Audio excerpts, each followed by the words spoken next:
Hebreus, capítulo de número 10. E assim que você encontrar Hebreus 10, diga graças a Deus. Carta aos Hebreus, capítulo de número 10. Posso ler?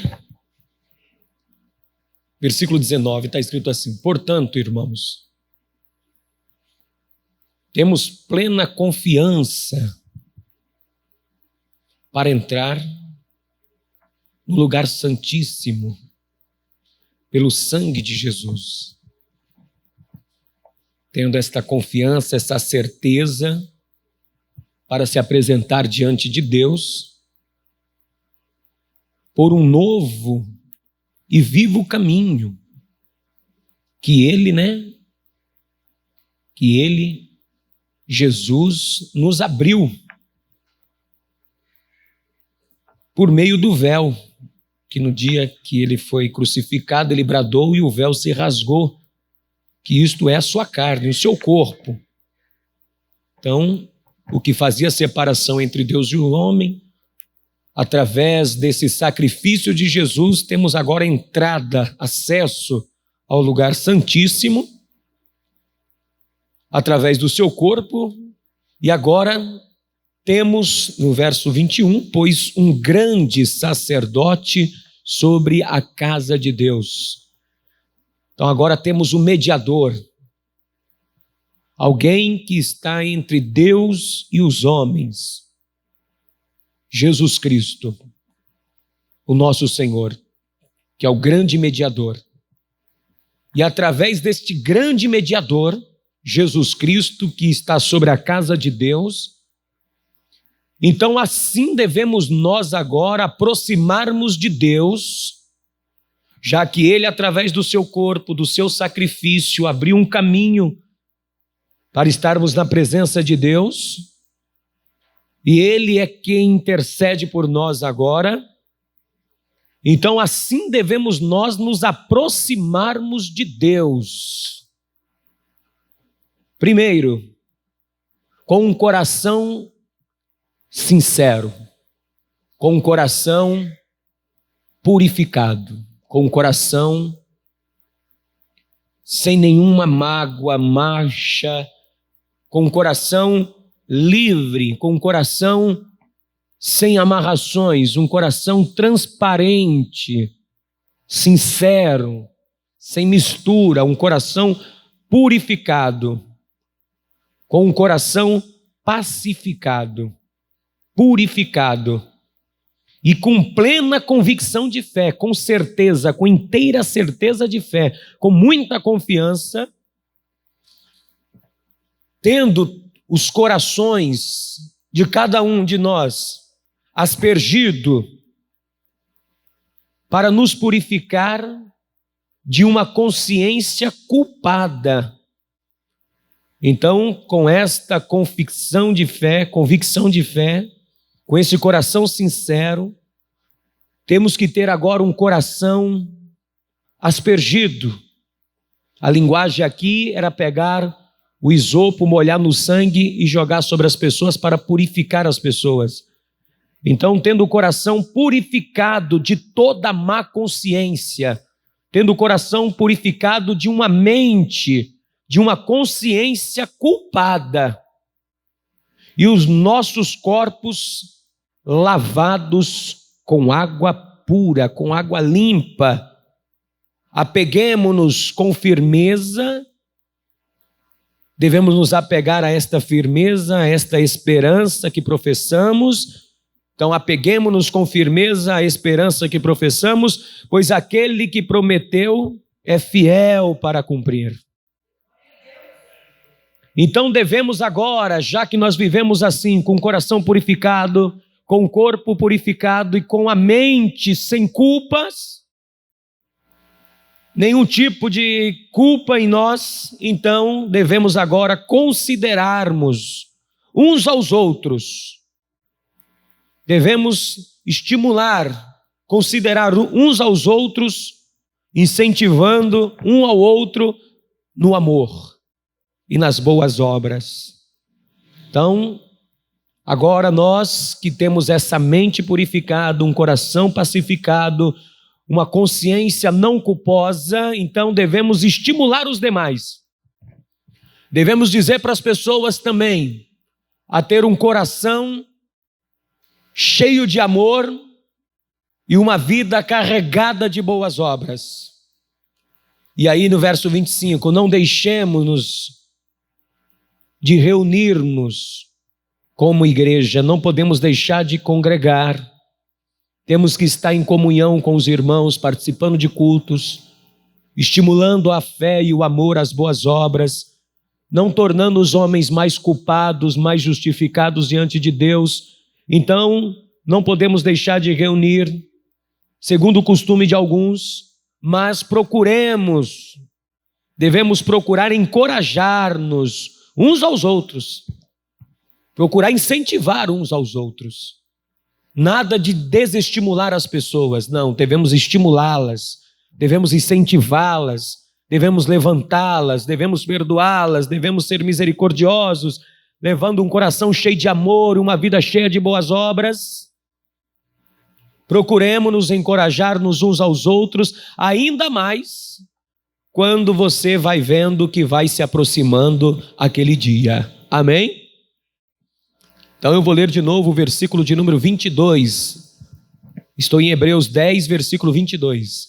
Assim, agora, eu e você, todos devemos aproximar de Deus. Devemos nos aproximar de Deus com um coração sincero. Nada de duplicidade, nada de engano no coração. Quem de Deus se aproxima assim, não é conhecido de Deus e nem conhece a Deus. Assim, aproximemo-nos de Deus com um coração sincero, em plena convicção de fé, ou seja, está convicto de quem você crê, ter certeza que você realmente crê em Deus. E se você crê, então teu coração é sincero, verdadeiro, não há falsidade em você. Você não é um ser humano falso. Você é um ser humano cheio de amor e de boas obras. Então devemos chegar assim diante de Deus. Se não chegarmos assim, Deus não nos recebe. A religião pode te receber. Os homens podem lhe receber.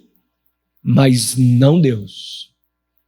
Para se aproximar de Deus é o coração sincero. Convicto de fé, certeza. Fé é a certeza das coisas que não se veem.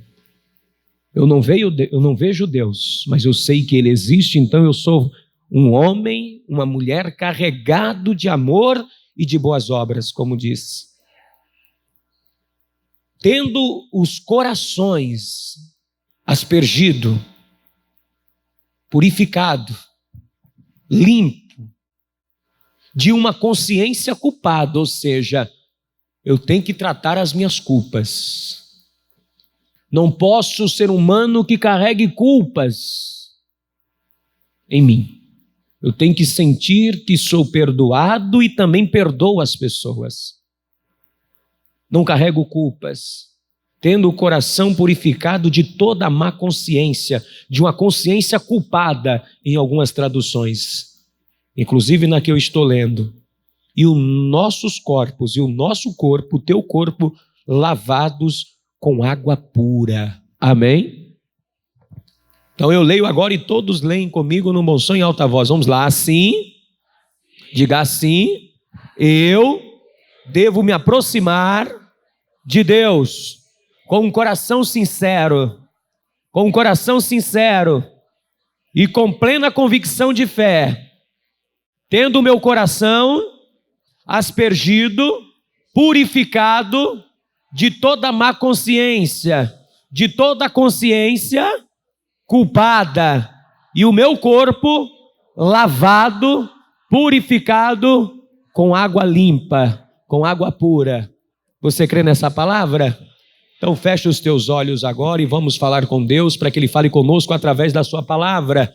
Senhor nosso Deus e Senhor nosso Pai, Meu Deus, em nome de Jesus Cristo, a Tua palavra agora vai ser ministrada e nós estamos aqui porque cremos na Tua palavra, cremos no Teu Evangelho. Meu Deus, queremos agora a purificação, queremos a limpeza do nosso ser. Queremos, meu Deus, nos alimentar da Tua palavra e sair daqui, meu Deus, na certeza do perdão eterno sobre a nossa vida. Então ministra sobre cada vida, ministra agora sobre cada pessoa que está aqui nessa noite. Remova, meu Deus, todo impedimento contra a pregação da Tua palavra e prepare o nosso ouvido para ouvir, meu Deus, e o nosso coração para receber nesta noite. E envie a Tua palavra com virtude, poder e autoridade, e que esta palavra, meu Deus, convença o homem do pecado, da justiça e do juízo, para que ambos todos tenham vida e a tenham vida com abundância, em nome do Senhor Jesus. Diga amém, Jesus. Digam graças a Deus. Podem aplaudir ao Senhor Jesus. Muito bem. O ser humano, desde quando ele toma consciência da sua existência, em que a sua mente desperta e ele passa a ter consciência, já forma dentro dele, com o despertar de sua consciência, o sentimento de culpas,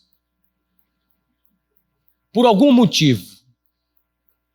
A criança, o instinto dela, imediatamente, a consciência dela já diz que ela é culpada quando ela comete alguma transgressão.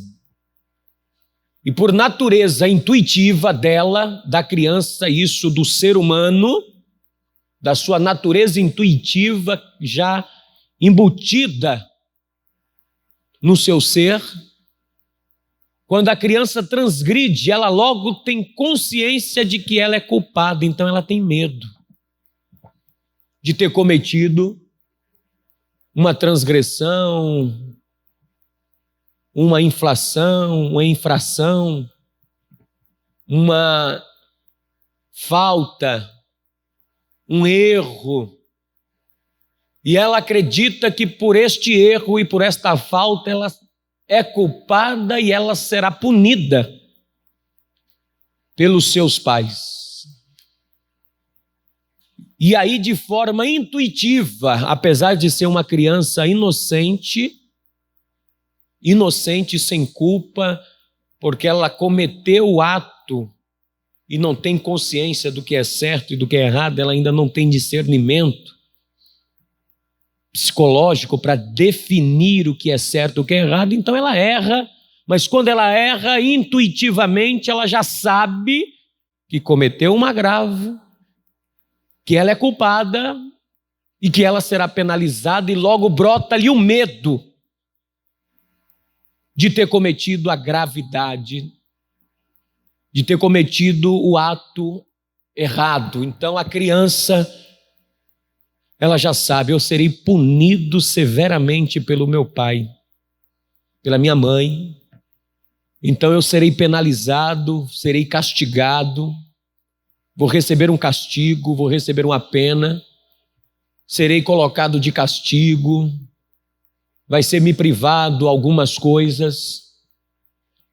Então, se ela puder esconder o delito, ela vai esconder por causa da culpa. A culpa faz ela ocultar o erro que ela fez. A criança, intuitivamente, também, na sua inocência, ela sabe quando erra, ela tenta esconder a traquinagem dela. Porque ela sabe que será punida, ela sabe que será castigada, ela sabe que será corrigida. Então ela fica amedrontada, com medo do castigo, da punição, da culpa, porque ela é culpada, ela errou, ela falhou, e ela já desenvolve no seu ser isso naturalmente. E impressionante que isso vai se tornando até um tempo de inocência. Mas quando chega uma certa idade, na adolescência, na pré-adolescência, na transição de criança para adolescente, a criança já é tomada de um pouco de consciência. O adolescente, o pré-adolescente já é tomado de um pouco de consciência. Então ele já sabe o que é certo, o que é errado em partes. Então, quando ele erra ou erra sabendo que errou, sabe que é errado, mas mesmo assim fez, o pai ou a mamãe disse, não coma, não mexa, mas ele vai lá e mexe, ele vai lá e toca. E ele faz o que não era para fazer, e o seu pai ou a sua mãe descobre, ele logo oculta dizendo, não fui eu não tenho culpa nisso. Eu não sou culpado. Não fui eu que fiz. Não foi eu que realizou isso, meu pai e minha mãe. E ele oculta isso, ele esconde, porque ele sabe que é culpado, mas ele errou conscientemente. Ele continua com o mesmo instinto ainda. Mas ele vai crescendo e vai amadurecendo, e ele vai errando, com consciência do erro, mas agora já é um erro com consciência, já são desobediências conscientes mesmo, porque já sabe o que é certo e o que é errado, mas mesmo assim continua na sua mente a mesma percepção de criança inconsciente que tinha, que é ocultar a culpa. E ela vai acumulando as suas emoções de várias culpas, porque ela esconde para ninguém saber, ela oculta para que ninguém fique sabendo do que ela fez de errado, primeiro, porque agora não é só o medo da penalidade, de ser punido, de ser julgado, mas agora também agora, é a vergonha de se expor e dizer, eu fracassei, eu errei. E ela se sente culpado e culpada e não assume a culpa e oculta a culpa com vergonha também agora. Porque antigamente, quando ela era criança, só era o medo e a culpa. Agora é a culpa, o medo, mais a vergonha de se expor publicamente e alguém descobrir. Então ela prefere carregar a culpa do que revelar. Prefere carregar a culpa do que mostrar para as pessoas que cometeu algum agravo, algum erro. E aí isso durante a maturidade do homem, a sua juventude, pode se tornar uma pessoa neurótica por culpa, aonde ela se sente culpada e culpado por tudo que faz de errado, por tudo que dá certo ou não dá certo, ela se sente culpada porque a vida do homem agora é feita de culpas, ela se sente culpado porque se deu bem na vida e o outro não deu. Ela se sente culpada porque a amiguinha não venceu na vida e ela se sente culpada que não pôde fazer nada para a amiguinha vencer como ela venceu. Ela se sente culpada porque ela não foi uma boa mãe. O que eu fiz de errado? Então, ela começa a viver uma vida somente de culpas que causam traumas em sua vida. Porque onde eu errei como mãe, aonde eu errei como pai para os meus filhos serem o que são hoje?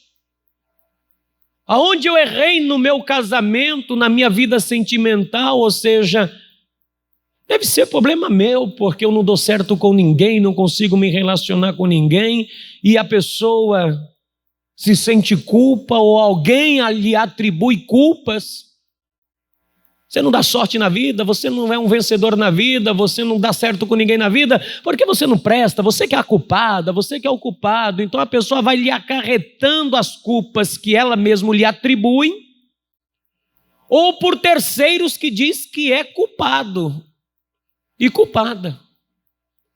E aí, se a pessoa não tem uma estrutura emocional sadia, não tem a sua alma, o seu coração sadio, vai se tornar uma mulher e um homem neurótico por culpa, frustrado na vida, se sente culpado pelas mínimas coisas, até se alguém espirrar, ela se sente culpada. Ai, saúde, me perdoe, tá? Porque eu estou aqui.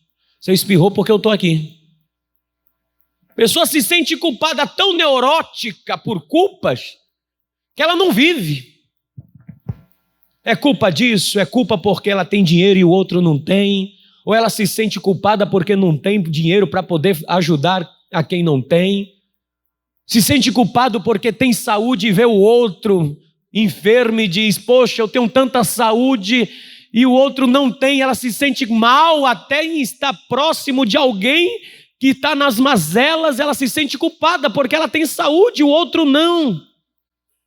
Que ela tem uma vida bem-sucedida e o outro não tem, ela se sente com os pensamentos culposos, poxa, e se torna para a pessoa algo tão doentio que parece ser ruim ter sucesso na vida, ser bem-sucedido na vida, porque parece que é culpa minha de eu ser alguém alegre e feliz. Eu não vou me alegrar perto do outro não, porque o outro não tem do que se alegrar, então ela se sente culpada de estar até alegre. Ela reprime a alegria, reprime a vida dela, porque ela se sente culpada e culpada por causa de coisas, de terceiros. E se torna neurótico e uma neurótica, que é o extremo de um lado, aonde a pessoa é neurótica com culpas. Quando não é só neurótica, aí vai para o outro pêndulo da balança, vai para o outro lado. Ela passa a ter psicopatia. Pastor, o que é psicopatia? Psicopatia é alguém que já não sente mais culpa de nada. É alguém que faz a coisa errada e acha natural e normal. Ela não se sente culpada, não é a culpa sadia que traz arrependimento. E não é a culpa neurótica que ela tem, excessiva, mas é uma psicopatia que ela peca, erra, ela acha normal dar calote nos outros, não sente nem, ela dorme normal. Ela não sente nenhum tipo de culpa de ter mentido para o esposo, para a esposa. Não se sente mal em ter cometido algum agravo. Não sente nenhum tipo de remorso ou culpa por ter falado mal de alguém. Ela fala de mal de alguém, é como se fosse coisa natural. Falar mal dos outros, mentir para os outros, enganar os outros, fazer mal para os outros, prejudicar as outras pessoas. Então a pessoa passa a ser uma pessoa meio psicótica, psicopatia. Ela perde a empatia, inclusive, pelo próximo. Perde a sensibilidade emocional de se condoer também pelo próximo. Ela passa a ser alguém extremamente com a mente cauterizada de que como errar e pecar, tudo bem, é aquele velho ditado, é só pedir perdão para Deus e pronto. E não tem sentimento de culpa nenhuma de ter prejudicado o seu semelhante, ou falado mal do seu semelhante, de ter sido infiel, mentiroso, falso com o seu próximo. Ela age com psicopatia. Não é um neurótico, não é uma neurótica, é alguém psicótica. É alguém que olha e diz, se matar o outro, não tem remorso nenhum. Você vê que o cara mata um outro aí, muitas vezes ele é tratado como um doente. Ele é preso sobre a alegação de ser maluco, ele não tem empatia pelo outro. Ele não tem senso de culpa, ele acha que matou e pronto. Eu cometi o erro e não faz nenhuma diferença para mim, eu continuo vivendo naturalmente. Tem muitos assim, que não são assassinos, mas que pecam, que erram, que transgridem, que fazem coisas erradas, e come, bebe, dorme como se nada tivesse acontecido. Uma psicopatia da alma, é uma pessoa psicótica, é uma pessoa doente na alma. Ela acredita que tem saúde física, mas emocionalmente está estragada pela psicopatia ou pela neurose da culpa. Dois extremos. E desses dois extremos, ninguém pode chegar até Deus. Porque a Bíblia é bem clara: segui a paz e a santificação, sem a qual ninguém verá Deus. Se não tiver com o coração pacificado, se não tiver com o coração purificado de toda má consciência, não verá Deus. Ninguém verá Deus. Sem santificação e pacificação, seguir a paz e a santificação com todos. Então eu não posso ser um neurótico que carrega culpas dentro de mim, e nem um psicótico cheio de psicopatia, que também erro, e nisso não me causa nenhum tipo de aflição, nenhum tipo de constrangimento. Eu tenho a cara de pau de falar com o outro que eu prejudiquei, como se nada fosse, sem olhar para a cara do outro e não sentir culpa que eu falei mal dele.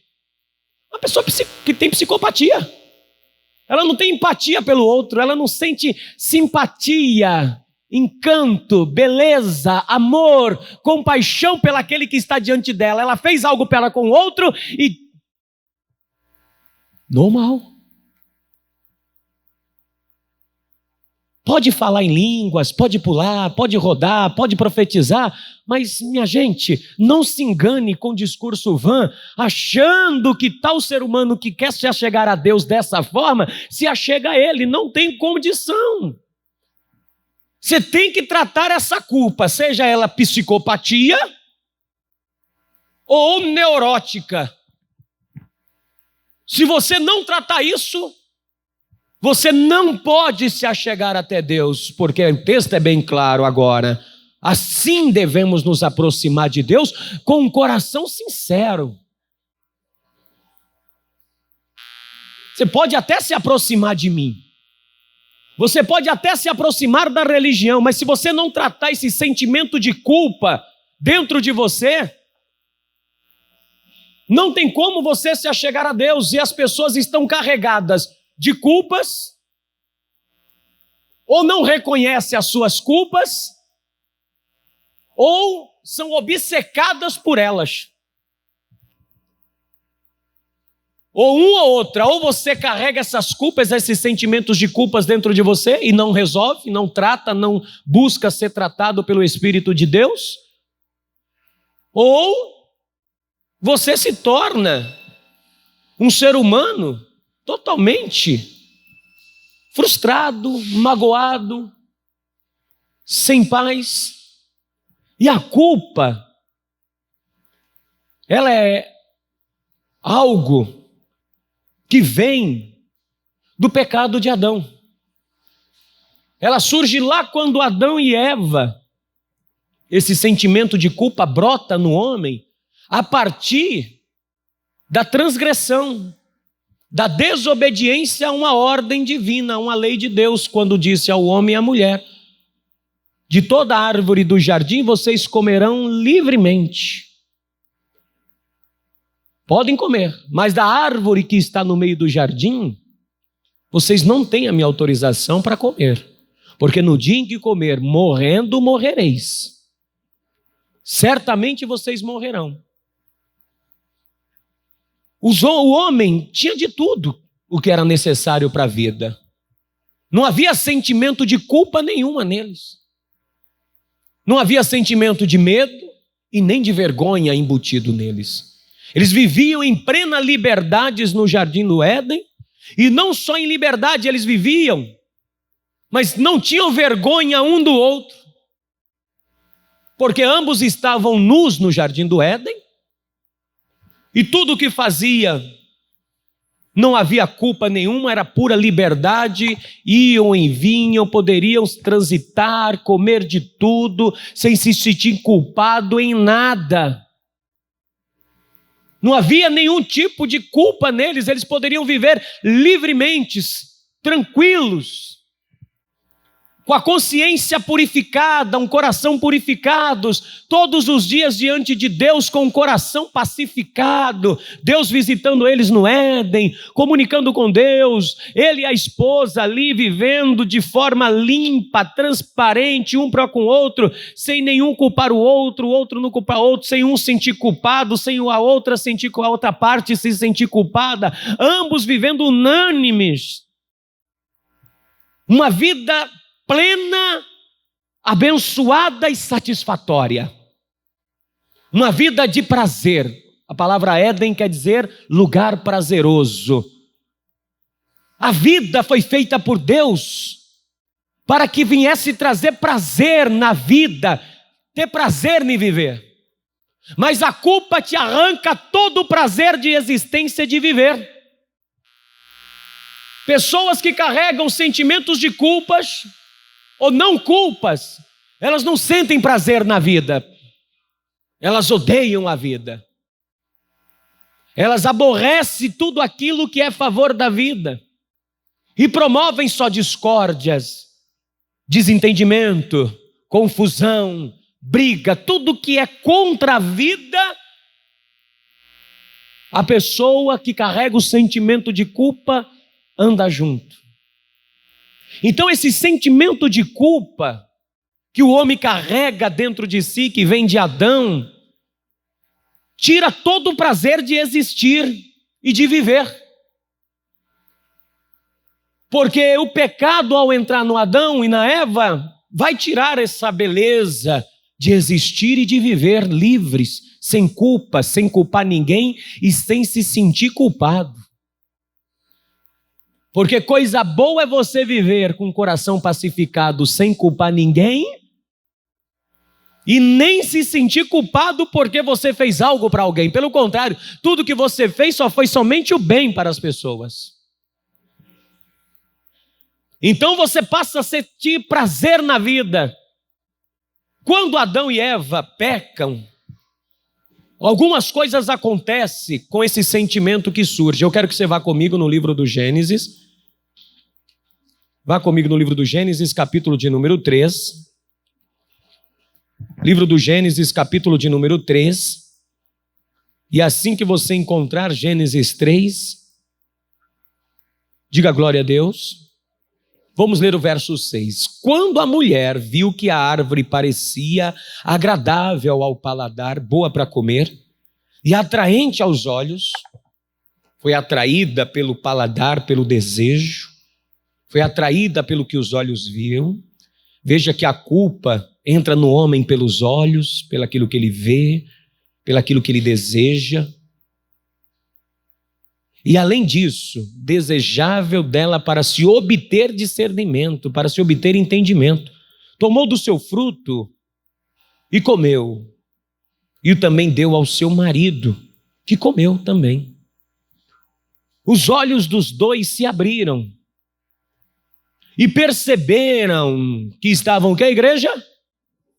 Mas já não estavam nus antes. Você vê que o sentimento de culpa me dá já o direito, de forma rápida, de manter a minha vida privada? Porque eu não quero que ninguém saiba nada da minha vida.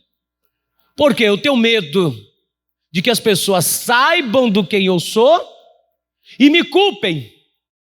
Ou pelo que eu possa vir a ser e elas se sentirem culpadas. Então o que eles fazem? Logo em seguida descobriram que estavam nus e então juntaram folhas de figueira para se cobrir, privacidade. Ou seja, o sentimento de culpa que vai se instalar neles agora, por ter transgredido, eles disseram, nossa, transgredimos contra Deus. Percebe que ambos estão nus. Sente já o sentimento de culpa que já diz logo: nós não podemos ficar desnudo um diante um do outro. Pelo contrário, nós temos que viver uma vida falsa. Temos que nos cobrir, temos que nos esconder um do outro. O sentimento de culpa enraizado dentro do homem faz com que você tenta ocultar a sua vida para que ninguém saiba quem realmente você é. Pelo fato de você ter vergonha de talvez das pessoas descobrirem quem de fato você é. E aí você vai se sentir culpado e culpada, porque as pessoas irão saber que realmente você talvez seja um falso, uma falsa, um mentiroso, um enganador, que você realmente, se puder olhar para dentro da tua mente, vai ver que você realmente não é amigo, que você não é esposo, que você não é esposa, que você não é filho, que você verdadeiramente não é um servo e uma serva de Deus. Então, se as pessoas te olharem e ver a tua nudez, despido realmente quem você é, você ficaria muito envergonhado, porque a culpa me traz o sentimento de vergonha. Então eu me oculto dos olhos das pessoas. Eu me escondo o máximo possível que eu puder esconder, eu escondo. Foi o que Adão e Eva fez. Ao se sentirem culpados, trataram de esconder-se.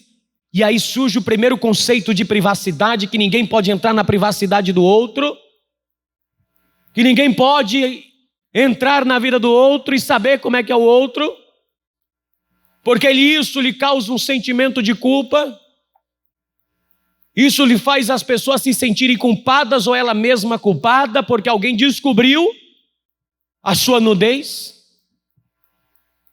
Então as pessoas tentam mascarar, esconder a vida um do outro, e aí eles ouvem os passos do Senhor no meio do jardim, que andava na viração do dia, e aí eles se escondem da presença do Senhor entre as árvores do jardim. Agora eles procuram um lugar para se afastar de Deus, porque agora eles se sentem culpados também, de tal forma que é como a criança que cometeu uma transgressão e sabe que são culpados e que vão ser penalizados. Então eu preciso me esconder de Deus, eu preciso me afastar de Deus, porque eu sou culpado, eu sou culpada. Deus não pode me encontrar, Deus não pode saber quem eu sou e como eu estou agora. Então eles, acreditando na consciência que podem se ocultar de Deus, diz: vamos, Eva, vamos procurar um lugar para nós nos escondermos, porque se Deus nos achar e vai descobrir que nós fizemos algo errado, e nós seremos penalizados pelo nosso pecado, pela nossa culpa. Vamos esconder o nosso pecado, vamos ocultar o erro, vamos ocultar, porque nós somos culpados agora, nós temos culpa diante de Deus. E eles têm esse sentimento que até então não tinha esse sentimento dentro de si, permeando o seu coração, permeando a sua mente, permeando a sua alma. Eles não tinham isso, e agora é um sentimento novo, que domina o ser deles e que é estarrecedor e lhe causa medo. Eles estão com medo, porque a culpa gera o medo. O medo de ser descoberto, o medo de ser penalizado, o medo de ser punido. Então você vai ocultando o máximo que puder. Aí você vai tentando se infiltrar pelos lugares da vida, pelos becos da vida, se escondendo para que ninguém descubra as culpas que você carrega. Aí você se esconde de trás de um sentimento, você se esconde atrás da religião, você vai colocando máscaras, você vai colocando coisas para cobrir esta culpa, esse sentimento de culpa. Você vai tentando se infiltrar pelos becos da vida para que ninguém te encontre e veja quem realmente você é. Aí você na frente da igreja é uma coisa, por detrás você é outra, e você se esconde de trás de uma Bíblia, você se esconde de trás da religião, você se esconde atrás da amizade, para que ninguém descubra em nenhum momento quem realmente você é, porque seria muito vergonhoso e isso te amedronta demais. Ai, se minha mãe descobre, Ai, se a minha esposa descobre. Ai, se meu esposo descobre. Ai, se o pastor fica sabendo. Isso é sentimento de culpa. E a pessoa carrega esse fardo pesado da culpa, desse sentimento, e vai tentando se esconder. Foi o que Adão e Eva fizeram, olha só. Versículo de número 9. Mas o Senhor Deus chamou o homem, perguntando: onde está você, Adão? Onde você está? Porque a culpa te esconde tanto que você não sabe nem em que lugar da tua vida você está, né? Você não sabe aonde você está. Então você, com sentimentos de culpa enraizados dentro de você, não permite você viver a verdadeira vida que Deus tem para você. E aí Deus tem que perguntar: olha onde tu estás. Aonde você está hoje? Solitário? Escondido num quarto escuro da alma, ocultando todos os sentimentos? Onde você está hoje? Vivendo uma vida de mentiras? Onde você está hoje? Que você não pode contar para ninguém realmente o que está acontecendo?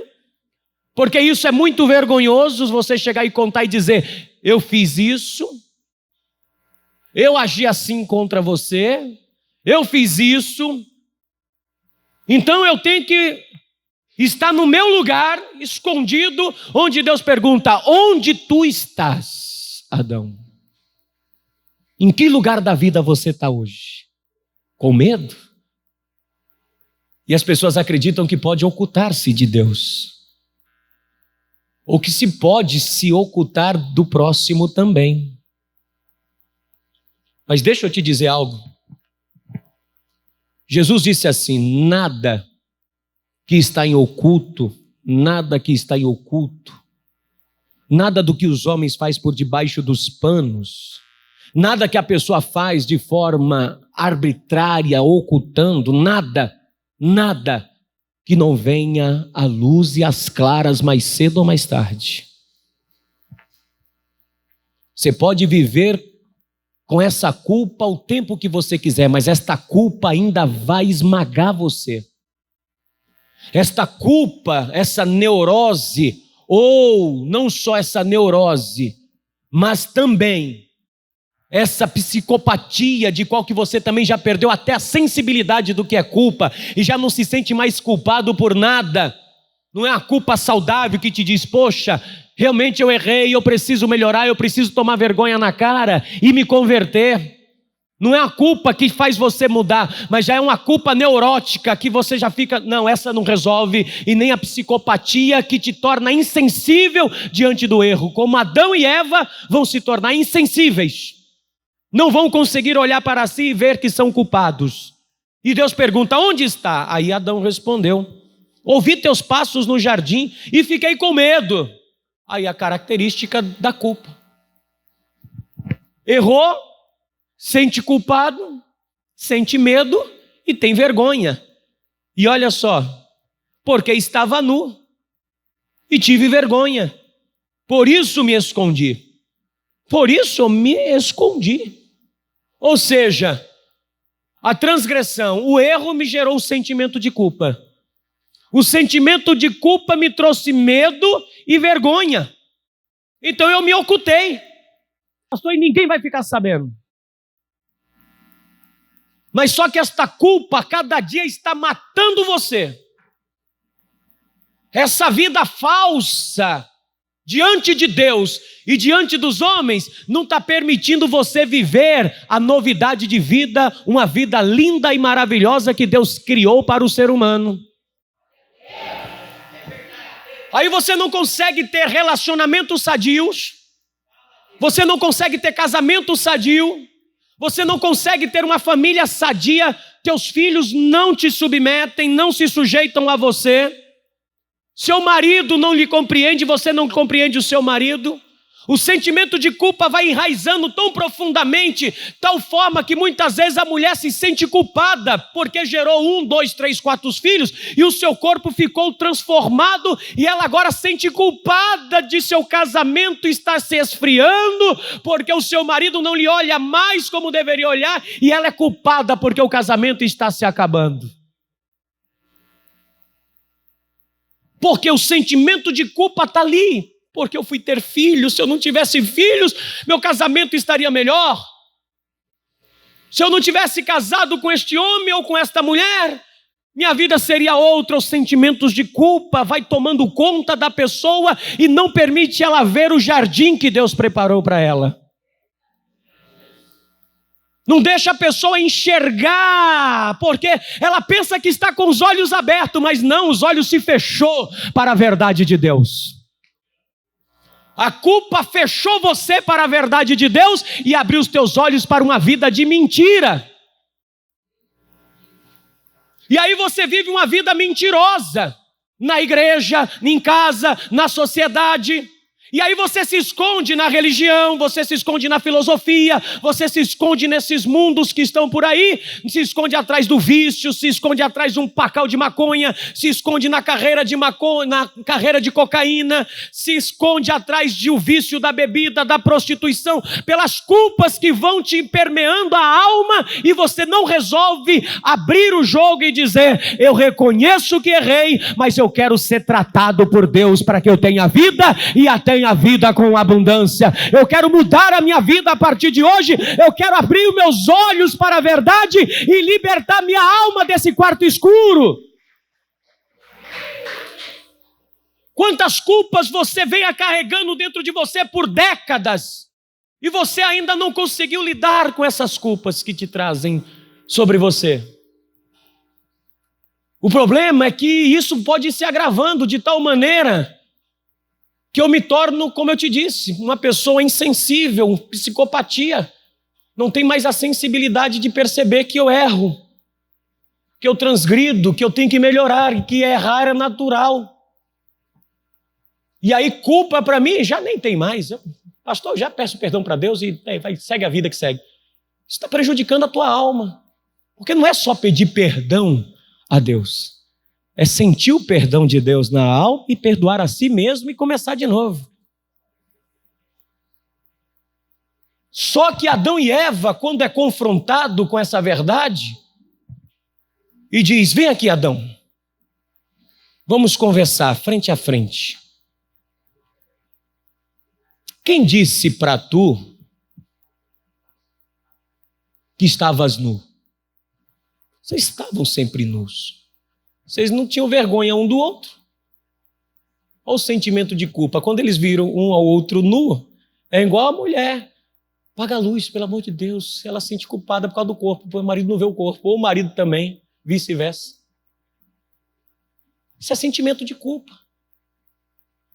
Porque ela acha que está prejudicando o outro, prejudicando a outra. Quem te mostrou que estavas nu? Vocês foram criados nus, sem roupa, não há motivo. Quem mostrou? Adão poderia dizer: Senhor, eu errei, eu reconheço, eu sou culpado. Ninguém me mostrou que estava nu, não, é que eu comi do fruto do conhecimento do bem e do mal, e não me fez bem nenhum, só está me trazendo mal. Eu estou com um sentimento aqui dentro de mim, que não é comum, nunca senti esse sentimento, estou me sentindo muito culpado, estou me sentindo muito mal, e eu assumo a responsabilidade. Eu comi o fruto que o Senhor disse para não comer. Só que Adão, olha o que a culpa faz. Com medo da pena, com medo do Senhor chegar e me trazer o juízo, e o peso da culpa é tão grande, que a pessoa fica com tanto medo, com tanta vergonha, que ela não assume a culpa, que ela faz o seguinte: ela transfere para o outro. Aí o que Adão diz? Senhor, foi a mulher que tu me destes. O Senhor é culpado, porque foi o Senhor que me deu a mulher. Ele transfere a culpa dele para Deus. E ele transfere a culpa dele para a mulher. Olha aqui no capítulo 3 do livro do Gênesis, versículo de número 11. E Deus perguntou: quem disse que você estava nu? Você comeu do fruto da árvore da qual o proibir de comer, Adão? Disse o homem: foi a mulher. A culpada é a mulher, que tu me deste por companheira, que me deu o fruto da árvore e eu comi. Ou seja, eu nem queria, mas já querendo. Mas olha, eu não fui culpado não, viu? É aquele caso, né? Quando não quer dois. Vou usar uma ilustração prática aqui. É o cara casado, ou a mulher casada, está sendo assediado, ou assediada. Eu não quero não. Eu não quero, você sabe que eu sou casado e casado. Ó, para com essa conversa. Eu não quero. Ó, vamos parar, você sabe que eu sou uma pessoa séria, responsável, né? Eu não quero, ó, para. Aí vai, você coloca casamento, coloca jovem, coloca suborno, você coloca o que quiser. Mas estou usando o casamento como alegoria de forma mais prática. Aí o homem ou a mulher: não quero. Eu não queria não, mas querendo. Vendo que era desejável, vendo que o fruto era bom, vendo que a oferta é boa. Não custa nada, né? Aí quando a casa cai, foi ela que me assediou. Foi ela que me ofereceu suborno. Foi ele que me fez isso. Ou seja, o outro sempre é culpado pelas minhas desgraças. Então, muitas das vezes, a pessoa também sofre de culpa atribuída por terceiros. As pessoas lhe atribuem culpas. E Eva está ali, coitada, agora, ixi, sobrou para mim. Ela disse: eu não vou ficar nessa só. Eu tenho que achar alguém para culpar. Eva, quem mandou comer? Olha, vou dizer uma coisa. Se o Senhor não tivesse criado cobra, isso não teria acontecido. Se eu tinha que dar um jeito, já se viu colocar cobra no jardim? O culpado é o Senhor. Colocar uma cobra no jardim, já se viu cobra no jardim? E ainda a cobra fala, achei bonito. O problema é a cobra. Foi a cobra. O problema é a biologia, é a natureza. Se não estivesse natureza, se só tivesse eu e Adão aqui e não tivesse natureza, eu não estava passando por esse problema. A cobra é a natureza que está me causando danos. Ou seja, eu não assumo a minha culpa e começo a transferir a culpa para Deus, ou para o meu próximo, ou para as circunstâncias da vida, para a biodiversidade que existe. Eu estou sofrendo porque chove muito. A culpa é a chuva, a culpa é o sol. Não, a culpa é que você não é determinado naquilo que você faz e que você não olha para você e tem que ver que é você que precisa tomar uma decisão de mudança na sua vida.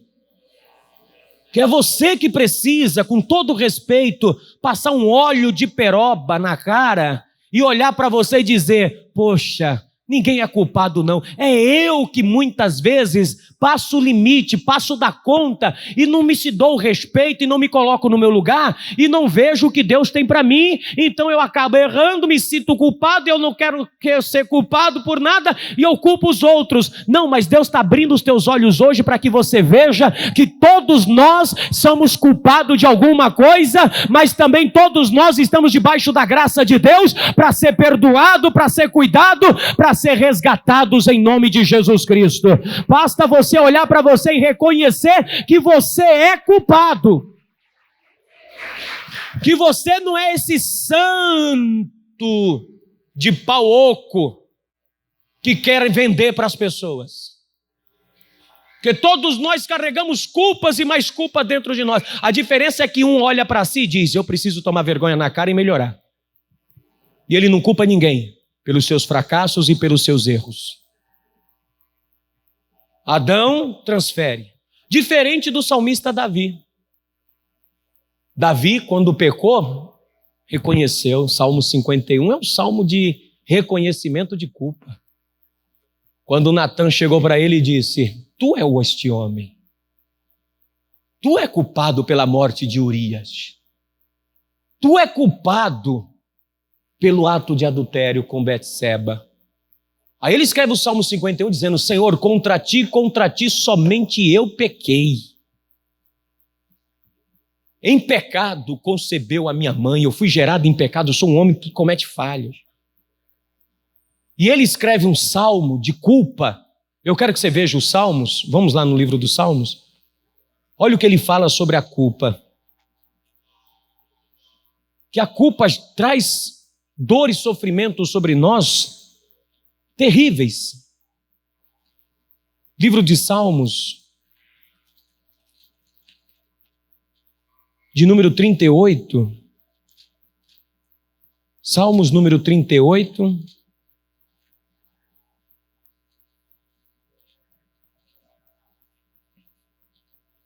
Salmos de número 38.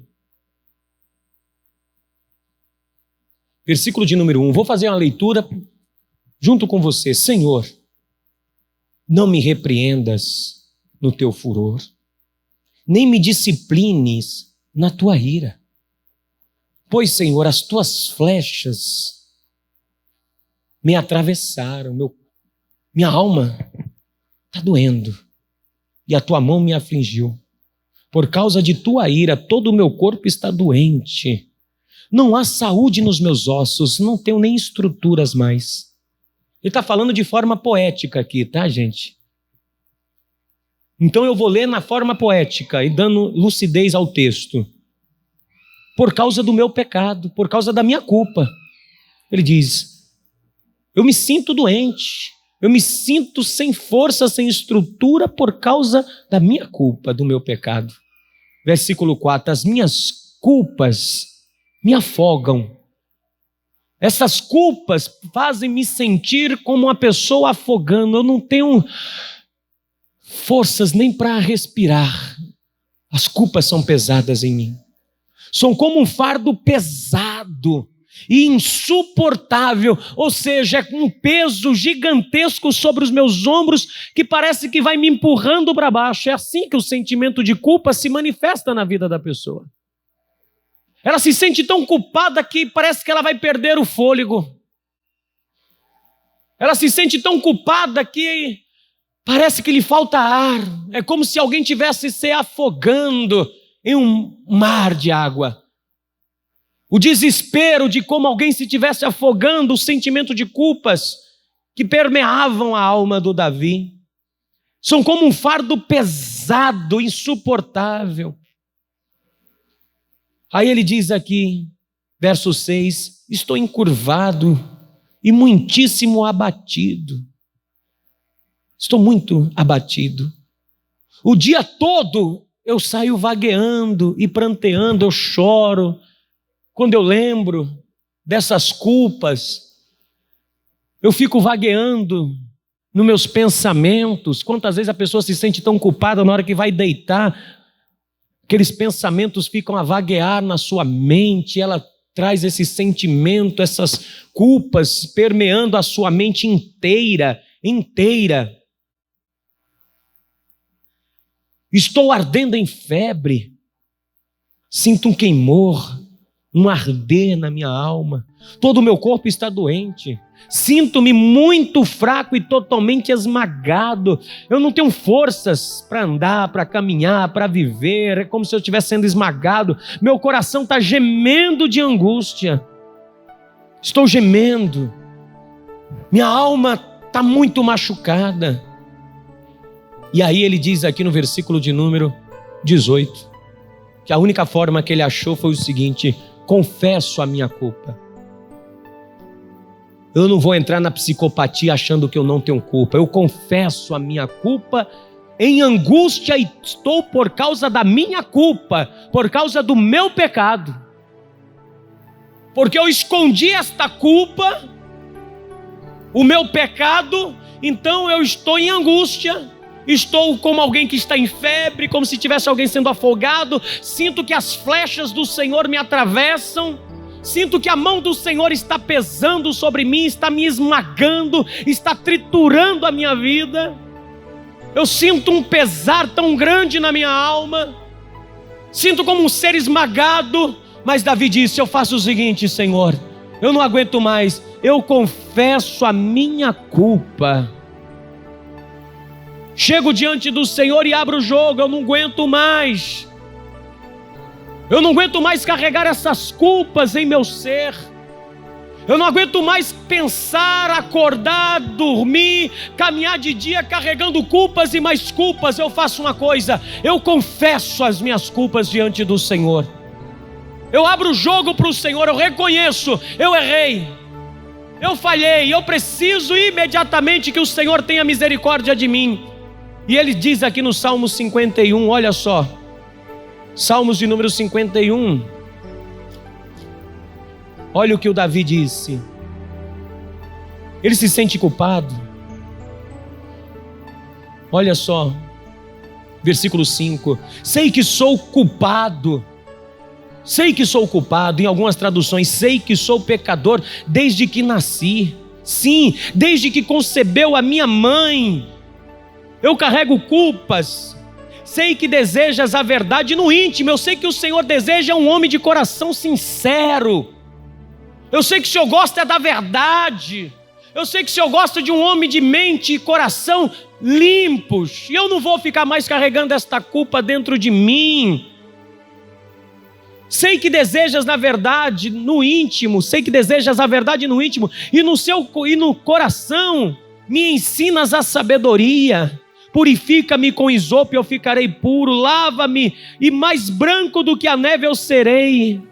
Faz-me ouvir de novo o júbilo e a alegria, e os ossos que esmagastes exultarão. Esconde o teu rosto dos meus pecados, das minhas culpas, e apaga todas as minhas iniquidades, todos os meus pecados. Senhor, apaga todas as minhas culpas, purifica o meu coração, purifica a minha mente, cria em mim, ó Deus, um coração puro, e renova dentro de mim um espírito estável, e não me expulse da tua presença, e não retires mais de mim o teu Espírito Santo, porque o Espírito Santo está na vida de quem tem uma mente inculpada, de quem tem uma mente purificada, um coração puro. Aí o Espírito Santo vem novamente e começa a fazer morada nesta vida. Você tem que purificar a tua consciência, como diz Hebreus 11, onde nós iniciamos, tendo a mente purificada de toda má consciência. Você tem que purificar o teu coração. Como diz Hebreus 11, assim cheguemos a Deus com um coração purificado e uma mente, uma consciência inculpável. Pastor, o que eu faço com essas minhas culpas? Confessa diante de Deus, como diz Provérbio, aquele que confessa o seu pecado alcança misericórdia. Aquele que confessa a sua culpa e abandona, esse alcança misericórdia diante de Deus, mas aquele que as encobre, secará. Enquanto você vai ficar omitindo e não vivendo a verdade. Confessa. Pastor, e Deus perdoa as minhas culpas? Já perdoou, não só perdoa, já perdoou todas as tuas culpas. Quando Ele entregou a vida dele no Calvário, Ele rasgou a cédula que era contra nós, cravando a dívida na cruz, para que eu e você vivêssemos inculpáveis diante dEle. Olha só, Colossenses capítulo 2, versículo 13. Olha o que diz aqui. Quanto a vocês, estavam noutro tempo mortos em pecados, e também na incircuncisão da sua carne. Mas Deus nos vivificou em Cristo, e Ele nos perdoou todas as nossas transgressões, todas as nossas culpas. Versículo 14, e cancelou, olha aí, e cancelou a escrita de dívida, a culpa no cartório, que consistia em ordenanças e que nos era contrária, e Ele a removeu, pregando-a na cruz, e tendo despojados os poderes e as autoridades, os principados e as potestades, fez deles um espetáculo público, triunfando sobre eles na cruz. Então agora não tem mais culpa. Não há de que você ficar se culpando, não. Chega diante de Deus com confiança, com inteira certeza de fé, de que Deus já te perdoou de todas as tuas culpas, de todos os teus erros, de todas as tuas falhas. Ele lançou no mar do esquecimento e já não se lembra mais, e te reconciliou novamente com Deus para viver em novidade de vida agora. Pastor, aonde está isso? Em 2 Coríntios capítulo 5, o ministério agora é da reconciliação e não da culpa. Para de ficar se culpando e culpando os outros também. Para de ficar colocando peso sobre as pessoas, dizendo que elas são culpadas, que são culpadas disso, são culpadas daquilo. Não atribui a ninguém culpa nenhuma, porque Deus não veio a este mundo atribuir culpa, mas Ele veio a este mundo morrer por mim e por você, para cancelar toda a escrita de dívida contra nós, nos reconciliando com Deus novamente. Veja comigo na segunda carta de Paulo aos Coríntios, capítulo 5, para você ver isso. Eu quero ler com você isso de pé. Se coloque já de pé, que eu encerro aqui. 2 Coríntios, capítulo 5, a partir do verso 16. Quando alguém começar a culpar você, ou a culpar, ou você mesmo a culpar os outros, lê 2 Coríntios, capítulo 5, do 11 até o 21, mas eu vou ler a partir do verso 16 aqui. De modo que, de agora em diante, ninguém mais consideremos do ponto de vista humano. Nós não devemos considerar um outro mais segundo o ponto de vista humano. Ainda que antes tenhamos considerado Cristo dessa forma, agora já não o consideramos assim. Portanto, se alguém está em Cristo, nova criatura é uma nova criação. As coisas antigas já passaram, e eis que tudo se fez novo. Tudo isso provém de Deus, não vem dos homens, que nos reconciliou consigo mesmo por meio de Cristo e nos deu o ministério da reconciliação, não de imputar culpa a ninguém. Ou seja, que Deus em Cristo estava reconciliando consigo o mundo. Em Cristo na cruz, Deus estava reconciliando a humanidade com Ele, não atribuindo ao homem culpa. Olha só, não levando em conta as culpas, os pecados dos homens, e nos confiou a mensagem da reconciliação. A mensagem é a mensagem do quê? Culpando os outros, tu vai reconciliar alguma coisa? Aí você se culpa e não consegue se reconciliar com Deus, porque você se sente culpado e não consegue perdoar e nem se perdoar a si mesmo, e já então não recebe o perdão de Deus. Porque se vós não perdoardes as vossas culpas, os vossos pecados uns dos outros, vosso Pai Celestial também não perdoará os vossos pecados. Evangelho de Mateus, Jesus disse. Se você carrega a culpa sua, e se você não se perdoa a si mesmo, nem Deus pode te perdoar. Se você não perdoa o teu próximo, as culpas do teu próximo que cometeu contra você, então nem Deus também poderá te perdoar, porque se você não perdoa as culpas, ofensas, o pecado do outro, não tem como Deus reconciliar você com Ele. Então agora a mensagem, Paulo disse, é a mensagem da reconciliação. Portanto, somos embaixadores de Cristo. Se é embaixador é para atribuir culpas a outra nação, ou ele é um mediador entre uma nação e outra? Se eu sou embaixador de Cristo, qual é o meu papel? Atribuir culpa ou te reconciliar com Deus? Mas hoje o crente vive botando culpa um no outro, colocando peso um no outro. Parece que tem prazer de dizer, você vai para o inferno, você é pecador, você não é o sei o quê, e só atribuindo mais peso sobre peso. Não chega e diz, perdoado são teus pecados, segue.